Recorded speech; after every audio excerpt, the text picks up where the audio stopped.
اعوذ باللہ من الشیطان الرجیم، بسم اللہ الرحمن الرحیم۔ معزز خواتین و حضرات، آج گوشہ کمال کی نشست نمبر 135 ہے۔ ہمارا آج کا موضوع ہے خورشید عالم ایک آفتاب تھا نہ رہا۔ لیکن ان کے بارے میں گفتگو کرنے سے پہلے میں روزانہ کوئی نہ کوئی ہماری یو ٹرن والی جو تبدیلی سرکار ہے اس کی ایک آدھ خبر ضرور پیش کر دیا کروں گا مختصراً۔ آج کی خبر یہ ہے کہ تازہ ارشاد ہے ہماری تبدیلی سرکار کا کہ ہم ملازمتیں نہیں دے سکتے، اس لیے کہ ہر شخص سرکاری ملازمتوں کے پیچھے پڑتا ہے۔ لوگوں کے لیے ہمارے پاس ایک بڑا اچھا منصوبہ ہے اور وہ یہ ہے کہ لوگ کاروبار کریں، ملازمتوں کی تلاش نہ کریں۔ 1 کروڑ ملازمتیں دینے کا وعدہ کرنے والی موذی سرکار 3 سال کے بعد اب کہہ رہی ہے کہ ہم ملازمت نہیں دے سکتے۔ اور کتنا آسان نسخہ بتایا کہ لوگ کاروبار کر لیں۔ کاروبار کرنا کتنا آسان ہے۔ آپ کے پاس 10-20 لاکھ روپے ہوں گے تو آپ کاروبار کر لیجئے۔ بھائی ایسا اگر ہے تو اس کو ملازمت کی ضرورت کیا ہے اور آپ کے مشورے کی ضرورت کیا ہے؟ آپ کے آنے کی ضرورت کیا ہے جب آپ کہہ رہے تھے کہ 1 کروڑ ہم ملازمتیں دیں گے؟ خواہ کی بات ہے۔ پھر ایک اور بات بڑی دلچسپ بار بار کہہ رہے ہیں آج کل یہ، اور یہ IMF کا دباؤ ہے کہ پینشن جو ہے وہ سرکاری خزانے پر بہت بوجھ ہے، اس کو ختم کیا جائے۔ ختم کرنے کے لیے طرح طرح کے حربے سوچ رہے ہیں وہ۔ آخر میں جب لوگوں کو بہت زیادہ دباؤ آتا ہے تو کہتے ہیں نہیں ہم بالکل ختم کرنا نہیں چاہ رہے۔ پینشن کا جو پیسہ ہے اس کو ہم کاروبار میں لگا کر اس سے پینشن ادا کریں گے۔ اب پینشن کا پیسہ کون سا یہ میں بتا دوں آپ کو کہ جس وقت سرکاری ملازم ریٹائر ہوتا ہے اس کو اول تو ویسے ہی آدھی پینشن کا حقدار قرار دیا جاتا ہے، جتنی تنخواہ اس کی آدھی پینشن ہوتی ہے۔ اب آدھی پینشن میں سے گورنمنٹ اکثر اس پینشن کا آدھا حصہ خرید لیتی ہے، پتہ نہیں کمیوٹیشن وغیرہ کیا لفظ ہے اس کے لیے استعمال کرتی ہے۔ تو وہ جب خریدا ہوا پیسہ ہے وہی لگایا جاتا ہے کاروبار میں سرکاری طور پر، اور قومی خزانہ کافی اس سے بھرا ہوا ہوتا ہے اور کام چلتا رہتا ہے۔ جتنے پینشن والے آتے جاتے ہیں ریٹائر ہوتے ہیں لوگ، اتنا ہی پیسہ خزانے میں آتا جاتا ہے۔ تو یہ پینشن کا جو بار بار یہ دھمکی دیتے ہیں یہ دراصل بدترین ظلم ہے۔ یہ سرکاری ملازموں کا اپنا پیسہ ہے جس سے مال کمایا حکومتوں نے، اور اب کہہ رہے ہیں پینشن ہمارے اوپر بوجھ ہے۔ یہ ان کا حق ہے، یہ انہی کا پیسہ ہے، آپ کا پیسہ نہیں ہے۔ آپ ان پر کوئی احسان نہیں کر رہے ہیں پینشن دے رہے ہیں تو اس لیے پینشن کا تو ان کو چاہیے موذی سرکار کو کہ پینشن نہ دینے کا تو نام نہ لیں، اس سے زیادہ ظلم کوئی بھی نہیں۔ اور اگر انہوں نے کیا تو ہزاروں نہیں لاکھوں سرکاری ملازمین جو ریٹائر ہوئے ہیں ظاہر ہے وہ سڑکوں پر آ جائیں گے، بھوکے مریں گے تو سڑکوں پر آئیں گے نا۔ آپ کون ہوتے ہیں ان کی پینشن بند کرنے والے؟ ان کی پینشن سے پیسہ آپ کماتے چلے جا رہے ہیں اور پھر کہہ رہے ہیں کہ پینشن بوجھ ہے ہمارے اوپر۔ بھائی آپ پر کہاں سے بوجھ آ گئی ہے؟ بلا وجہ کی باتیں کرتے ہیں۔ تو حکومت کی جو کہہ مکرنیاں ہیں، کچھ کہنا پھر مکرنا، کچھ کہنا مکرنا، یہ اللہ جانے کب تک چلے گا یہ معاملہ، ہمیں تو سمجھ میں نہیں آ رہا۔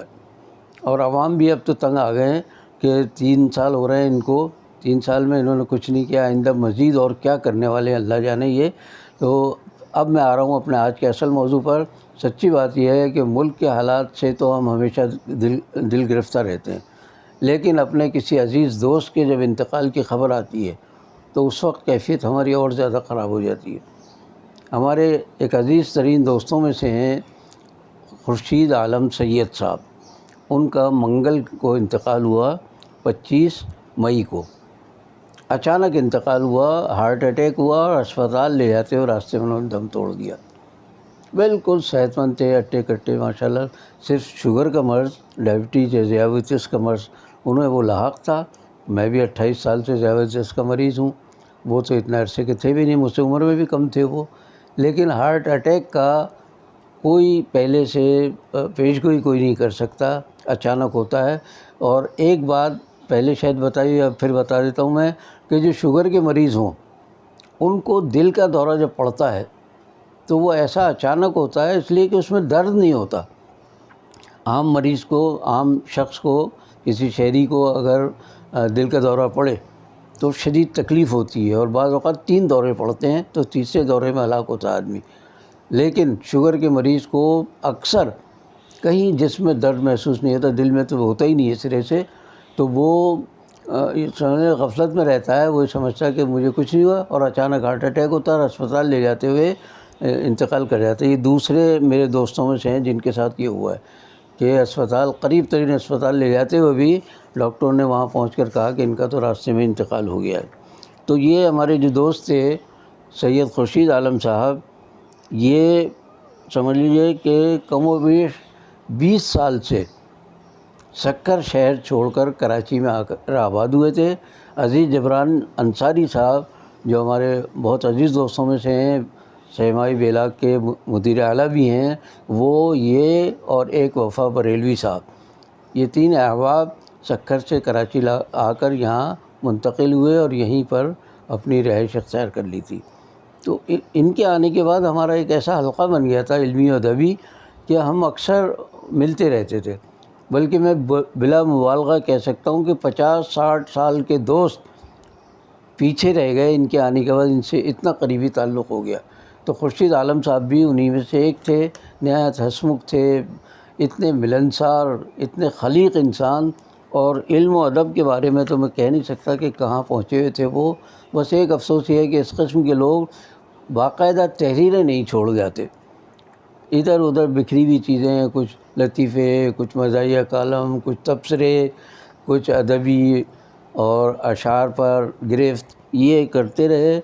خورشید عالم صاحب اس میں بہت مقبول تھے، نیٹ کی دنیا پر یا فیس بک پر ان کا بہت زیادہ، ان کے سمجھ لیں سننے والے، دیکھنے والے اور پڑھنے والے بہت زیادہ، بڑی تعداد میں۔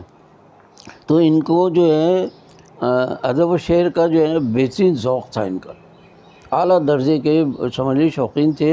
مطالعہ ان کا اتنا وسیع تھا کہ میں تو تصور بھی نہیں کر سکتا۔ کتابوں کی تلاش رہتی تھی، کتابوں کے رسیہ تھے، اور نادر کتابیں تلاش کرنے کے لیے معراج جامی صاحب اور یہ اور ایک دو اور صاحبان، صدر میں جو پرانی کتابوں کی ایک مارکیٹ اتوار کے روز لگتی ہے، جسے پرانی کتابوں کا بازار کہتے ہیں لوگ، وہاں جا کر یہ ایک سے ایک نادر کتابیں ڈھونڈ کر، بڑا محنت کا کام ہے یہ کرتے تھے اور وہاں سے کتابیں لاتے تھے یہ۔ تو ان کا جو معاملہ ہے علم و ادب کا، اس پر تو سچی بات ہے کوئی میں آگے بات کر بھی نہیں سکتا۔ ان کے اپنے تبادلات مضامین بھی جو بعض رسائل میں، چھوٹے موٹے رسائل اخبارات میں شائع ہوئے، ورنہ عام طور سے یہ نیٹ کے آدمی تھے اور فیس بک پر سارا ان کا کام چلتا تھا۔ تو ان کے سب سے بڑی خوبی ان کی جو مجھے معلوم ہے، وہ کتابوں پر جو تبصرے کرتے تھے وہ کمال درجے، کتاب ان کے پاس پہنچی اور اتنی جلدی پڑھ لیتے تھے اور پوری پڑھتے تھے، ایک ایک حصے پر کتاب کے ان کی گرفت ہوتی تھی۔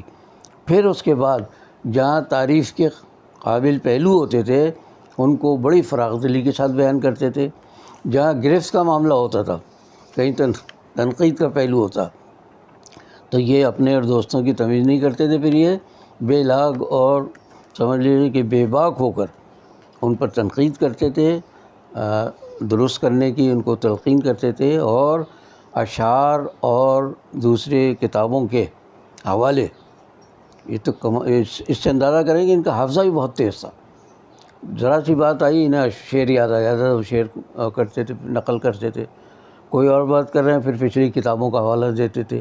تو مطلب ذہن میں ان کے ہوتا تھا کہ میں یہ جو پڑھ رہا ہوں اس کے لیے فلاں کتاب کا حوالہ جو میں نے کتنے سال پہلے پڑھی ہوگی اس کا حوالہ دیتے تھے، اور مستند، ایسا نہیں کہ ہوائی تیر چھوڑتے ہوں۔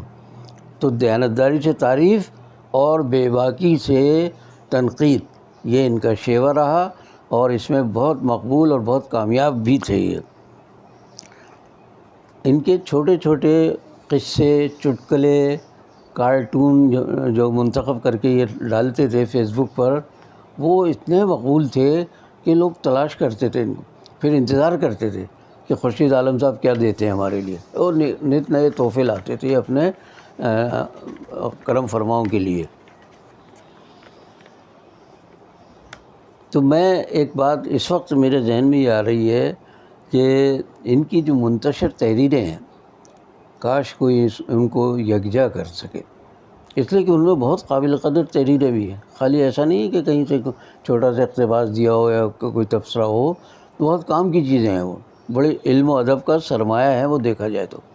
اس کو کوئی اللہ کرے، وہ ان کی اپنی توجہ تو نہیں تھی اس طرف، لیکن اللہ کرے کوئی ان کے ساتھیوں میں سے کوئی آگے آئے اور ان کے اس کام کو آگے بڑھائے، تاکہ یادگار رہے سید خورشید عالم مرحوم کا یہ کارنامہ بھی. تو میں جن سے توقع کر سکتا ہوں سب سے زیادہ، وہ ہمارے وہی ساتھی ہیں سیمائی بیلاگ کے مدیر اعلیٰ، بہت بڑے مشہور نقاد، قلمکار، صحافی، ادیب، شاعر، کمال درجے کے آدمی ہیں وہ. لیکن ان کی عمر زیادہ ہے مجھ سے بھی تھوڑی، اور بیمار بھی رہنے لگے ہیں. تو سمجھ لیں کہ ان کے کام کرنے کی تھوڑی سی استطاعت ذرا کم ہو گئی ہے. لیکن خورشید عالم صاحب کے بارے میں کوئی اگر کر سکتا ہے کام، تو وہ چاہے اپنے شاگردوں سے کرائیں وہ، لیکن اپنی نگرانی میں کرائیں جبران انصاری صاحب. ان سے میری مؤدبانہ درخواست ہے کہ اس طرف توجہ دیں. اور میں تو سچی بات ہے آج کل لکھنے پڑھنے کا تو رہا نہیں بالکل بھی، بس بولنے کی تھوڑی سی پریکٹس کرتا ہوں. اس کے علاوہ پتہ نہیں پڑھا بھی نہیں جاتا مجھ سے، لکھا بھی نہیں جاتا. اور خورشید عالم صاحب کے بارے میں مجھے زیادہ معلومات بھی. ہاں، ایک ان کے اور ساتھی ہیں جو سکھر میں ہیں، ڈاکٹر ہیں، وہ ڈاکٹر انیس الرحمان صاحب. وہ بہت قابل آدمی ہیں، بہت اچھے شاعر. تو وہ ان کے دوست ہیں. وفا بریلوی صاحب ایک کراچی میں رہتے ہیں، وہ بھی بہت اچھے شاعر ہیں. یہ 2-3 افراد مل کر خورشید عالم صاحب کے بارے میں اگر کوئی کتاب لا سکیں تو سچی بات ہے کہ ان کا علم و ادب پر اور علم و ادب کے شائقین پر بڑا احسان ہوگا. تو میں یعنی صرف ان سے درخواست کر سکتا ہوں، جبران انصاری صاحب سے، اور کسی پر تو زور بھی نہیں چلتا، اور معلومات بھی مجھے نہیں ہے کہ کون ان کے بارے میں زیادہ واقفیت رکھتا ہے. اب آخر میں آتا ہوں سید خورشید عالم صاحب کے ایک بڑے دلچسپ یعنی مشغلے کی طرف. انہیں کھانے پینے کا بہت شوق، اعلیٰ سے اعلیٰ کھانوں کا ان کو شوق. جگہ معلوم کراچی میں کہاں کہاں کون سی چیز اچھی ملتی ہے. اور اس سے زیادہ بڑی بات یہ ہے کہ کھلانے کا بہت شوق. میں نے آج تک زندگی میں بہت لوگ دیکھے بڑے سخی اور جن کے دسترخوان بھی بہت وسیع، لیکن سید خورشید عالم صاحب جیسا کھلانے والا میں نے نہیں دیکھا. پاکستان کے باہر جو لوگ ہمارے شہری ہیں، پاکستانی شہری، وہ ان میں ادیب و شاعر، وہ جب کراچی آتے ہیں تو میرا خیال ہے سب سے پہلے خورشید عالم صاحب ان کی دعوت کرتے تھے. اچھا، دعوت کا بھی ان کا ایک یہ تھا کہ گھر پر اپنی بیگم کو، وہ بھی بیمار رہتی تھی، مرحومہ ہو گئی وہ، تو ان کو زیادہ تکلیف نہیں دیتے تھے، ہوٹل میں کرتے تھے وہ. اور عثمانیہ ریسٹورنٹ جو گلشن اقبال میں ہے یونیورسٹی روڈ پر، اکثر وہ وہاں لے جا کر اور ہمیں بھی بلاتے تھے. پھر ہم بھی سمجھ لیں کہ مفت کے کھانے میں شریک ہو جاتے تھے. تو کھانے کا اور کھلانے کا اعلیٰ درجے کا ان کا ذوق تھا اور شوق تھا. اب ایک بات جو کہی جاتی ہے لطیفے کے طور پر کہ جی بعض لوگ ایسے ہوتے ہیں کنجوس، وہ کہتے ہیں جی ہم آپ کے گھر آئیں گے تو آپ کیا کھلائیں گے، اور آپ ہمارے گھر آئیں گے تو کیا لے کر آئیں گے. تو خورشید عالم صاحب اس کے بالکل برعکس. وہ تو یہ کہہ سکتے تھے کہ ہم آپ کے گھر آئیں تو کیا لے کر آئیں، اور آپ ہمارے گھر آئیں تو ہم آپ کو کیا کھلائیں، کیا اہتمام کریں، بتا دیجیے ہم. یہ بھی نہیں کہتے تھے، وہ کہے بغیر وہ لے آتے تھے. وہ جس کے گھر گئے کچھ نہ کچھ لے کے جاتے تھے وہ. اور اپنے گھر کوئی آیا ان کے یہاں، مجھے تو ایک واقعہ یاد آ رہا ہے، بڑا حیرت ہوئی مجھے. ہم گئے 11-12 بجے ان کے گھر، جبران انصاری صاحب بھی تھے. تو انہوں نے خوب کھلایا، جیسے ناشتہ ہوتا ہے نا، زبردست قسم کے بسکٹ اور دنیا کی چیزیں، چائے وہ کھلا دی. اب بیٹھے 1-1.5 گھنٹے، اس کے بعد ہم اٹھ کے آنے لگے. پہلے سوال ہی نہیں پیدا ہوتا کھانا کھائے بغیر نہیں جائیں گے. اس دوران انہوں نے گھر میں اتنا اچھا کھانا پکوایا اور اتنا زیادہ کئی قسم کا، اور زبردست تواضع کی اس سے. ناشتہ الگ ہو گیا، کھانا الگ ہو گیا. تو میں بتانا ہی چاہ رہا ہوں کہ کھلانے کے ایسے شوقین میں نے کبھی نہیں دیکھے. بہت دیکھیں لوگ جیسے کرتے ہیں کہ وہ دل چاہتا ہے دوستوں کو کھلائیں، لیکن ان کا تو پتہ نہیں روح چاہتی تھی، دل نہیں چاہتا تھا کہ دوستوں کی خدمت کریں. تو آج میں بڑے دل گرفتگی کے ساتھ سید خورشید عالم صاحب کا ذکر کر کے اپنی بات کو ختم کر رہا ہوں. انشاءاللہ اگلی نشست میں کوئی اور موضوع لے کر آئیں گے. آپ سے درخواست ہے کہ آپ میرے اس چینل کو سبسکرائب کریں، لائک کریں، شیئر کریں. باقی بشرط زندگی باقی.